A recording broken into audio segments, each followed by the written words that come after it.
The first hippo on the moon.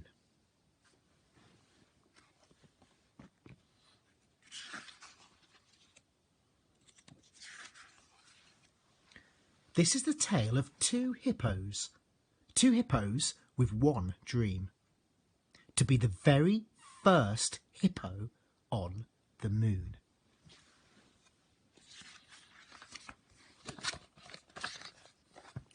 One enormously rich hippo, Hercules Waldolf Franklin III, paid for a gigantic hippo space station to be built to blast him there.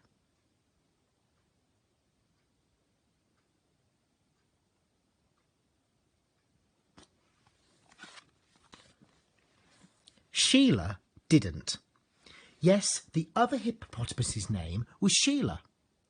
One morning she announced, "I want to be the first hippo on the moon." "But Sheila," said her giraffe friend, "you don't have a space rocket." "Then we'll make one, Keith," Sheila replied. Yes, the giraffe's name was Keith. Us hippos like to dream big.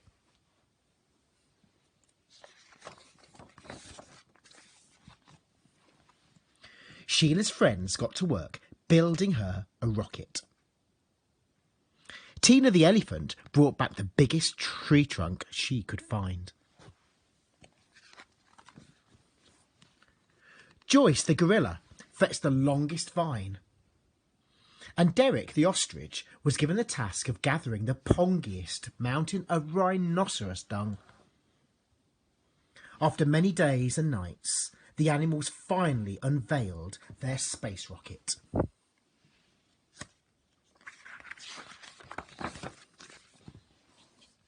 Well, something that looked a bit like a space rocket. A tiny bit. "Thank you, friends. It's my very own hippo rocket."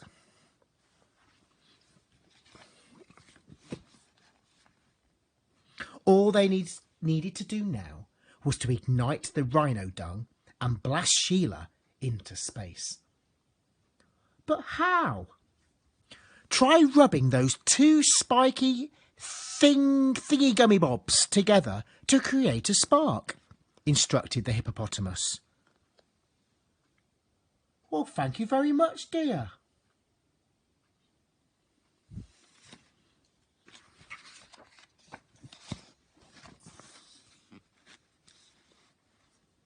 "Okay, let's go," Sheila announced. "Dream big, everyone. 3, 2, 1, blast!"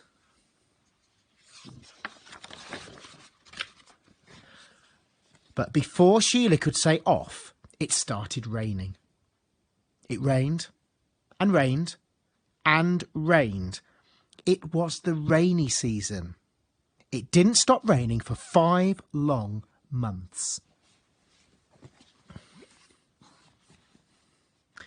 The moment the rain stopped, Sheila began her countdown again. 3, 2, 1, blast off! The hippo rocket shot up into the sky.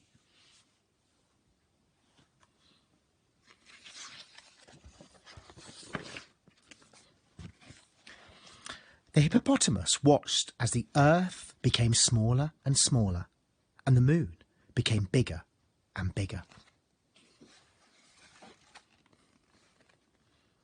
But deep in space, disaster struck.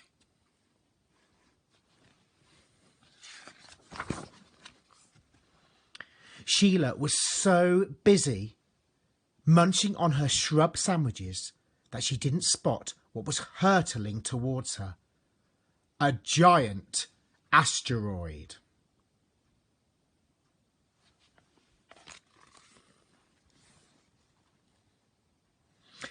The hippo rocket smashed into hundreds of pieces, sending the shocked hippopotamus spinning wildly through space. She tumbled down towards the moon.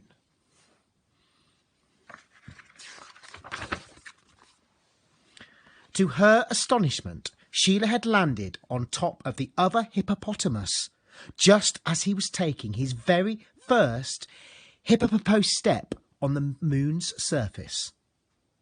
"Excuse me." "Oh, I'm terribly sorry." "What on earth, I mean the moon, are you doing here?" I wanted to be the first hippopotamus on the moon." "Well, you're not. I am Hercules Waldolph Franklin III. Remember that name, the name of the very first hippopotamus on the moon." "Can't we both be the first hippopotamuses on the moon?"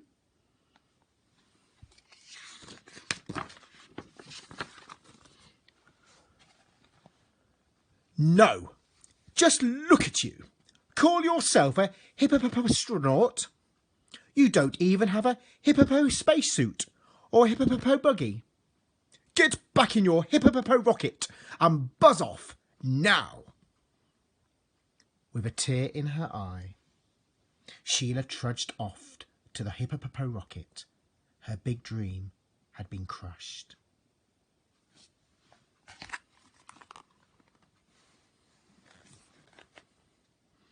As the engines roared, Hercules Waldolph Franklin III bounded towards it.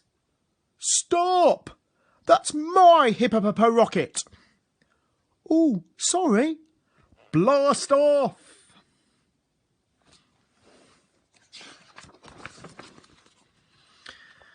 Seconds later, Sheila realised that she didn't have a clue how the hippopopo rocket worked.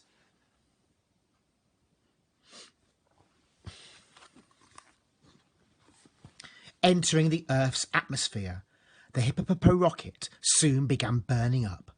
Within moments, the hippopotamus's bottom was blazing like the sun.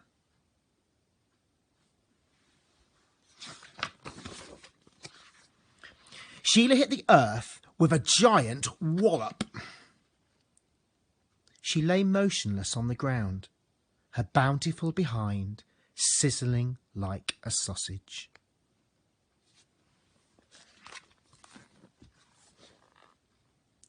"Sheila, wake up!" But she wouldn't wake up. This was the saddest day the jungle had ever seen.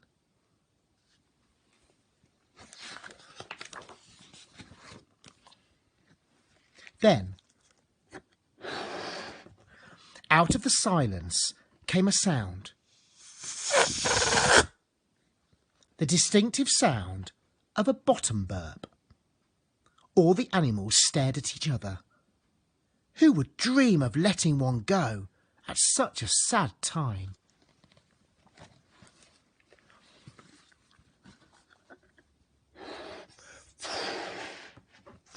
Another one, longer and louder than the first. It was Sheila. "What's that awful smell?"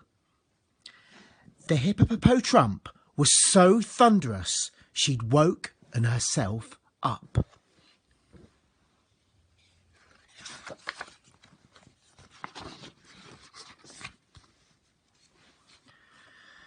Now Sheila was famous all over the world as the very first hippopotamus on the moon.